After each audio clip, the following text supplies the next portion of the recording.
What's going on, guys? Hope you're having a fantastic day. Happy Friday. So I was scrolling through my YouTube algorithm and something intrigued me. Yeah, something's caught my attention. The more I scrolled, I've noticed these Eastern Asian countries have been fetishized.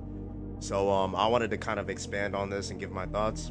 So first off, I feel this is a bit of a no-brainer, but do not be one of these incels that'll go to Japan, man, and say that the sole reason that you're there is to explore the culture, and the culture that you're referencing to explore is anime. That is Japanese style coded animation that's utilized for entertainment, nothing more. That's not a culture.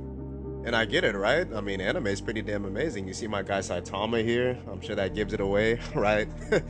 But no, man. I mean, I watch a lot of Korean drama, watch a lot of anime. I love anime. I've been passionate about it for years, but it gets to a certain point where you need to be able to cognitively differentiate between, what's real and what's fake. And, I watched this YouTuber and he was going more in depth about it. And he said that a lot of men, you know what I mean, they'll take these random Japanese characters and then they apply that to real life. And they feel that every Japanese woman is going to be this way. Woman's going to be this way. Fucking. Fuck!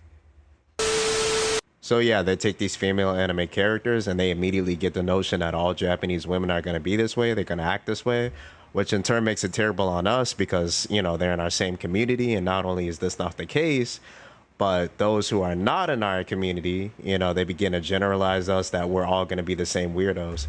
So, yeah, it gets to the point where it's just borderline excessive. You know what I mean? It's kind of gross. So since I'm a black man in America, right? I feel it's only right if I give you guys a short example here to really show you my perspective of where I'm coming from. But let's say you have Jessica and you have Mike, right? So Jessica, she's gonna be your black girl. Mike, he's gonna be your white guy. So Mike, he walks up to Jessica. He comes off as impressionable, flattering. He goes, "Girl, I love you. You're black." You know what I mean? Ain't nothing wrong with a little BET, the show's fire, and a fried chicken here and there. Now, we look at him crazy like, you know what I mean? I'd come off as, it might even shake you up because you'd be in so much shock. Like, you'd take a minute to process that, right? Well, it applies the same to Japan. Like, I mean, if you tell a random Japanese citizen that the sole reason that you're there is because of anime, they're going to look at you like a fool. You know what I mean? And not only that, but I feel semi disrespected in a sense because I feel that you'd be going there for a product. I mean, not only are we into, the anime, but also manga, a few accessories like Funko Pops here and there.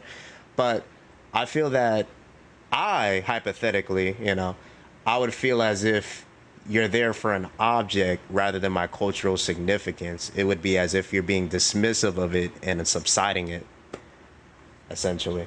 So guys, all of this ultimately to say there's nothing wrong with being passionate about anime, you know what I mean, having hobbies of your own. However, when you take little aspects about, or little elements rather, about a nationality and you try to force it into a culture, you know what I mean, and you start fetishizing it, you start over glamorizing it, it becomes a problem. You know what I mean? I think it's important that we expand and we explore all cultures. Peace out.